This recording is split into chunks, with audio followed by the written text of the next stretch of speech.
మొంతా తుఫాను ప్రభావంతో ఆదోని పట్టణం అతలాకుతలమైంది. ఎడతెరిపి లేకుండా కురిసిన భారీ వర్షానికి పట్టణం పూర్తిగా జలమయమైంది. మరో 3 రోజులపాటు ఇదే స్థాయిలో వర్షాలు కురుస్తాయని వాతావరణ శాఖ హెచ్చరికలు జారీ చేయటంతో ప్రజలు ఆందోళన చెందుతున్నారు. ఆదోనిలోని ప్రధాన రహదారులన్నీ వర్షపు నీటితో నిండిపోయాయి. మున్సిపల్ ప్రధాన రహదారి చెరువును తలపిస్తోంది. మోకాలిలోతు నీటిలో ప్రజలు, వాహనదారులు తీవ్ర ఇబ్బందులు పడుతున్నారు. వ్యాపార సముదాయాల్లోకి నీరు చేరడంతో వ్యాపారులు నష్టపోతున్నారు. చిన్నపాటి వర్షానికే రోడ్లు జలమయమవుతున్నాయి. మున్సిపల్ అధికారులు స్పందించి రోడ్లను ఎత్తులో నిర్మించాలని స్థానికులు డిమాండ్ చేస్తున్నారు. ఇప్పటికే భారీ వర్షాలు, వరలలతో నష్టపోయిన రైతన్నలకు మొంతా తుఫాను తీరని నష్టం కలిగిస్తోంది. కోతకు సిద్ధంగా ఉన్న పంటలు నీట మునిగిపోవడంతో రైతులు కన్నీరు మున్నీరు అవుతున్నారు.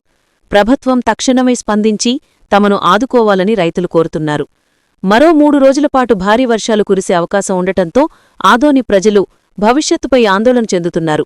తక్షణ సహాయక చర్యలు చేపట్టాలని, దీర్ఘకాలిక పరిష్కారాలను కనుగొనాలని వారు ప్రభుత్వాన్ని కోరుతున్నారు.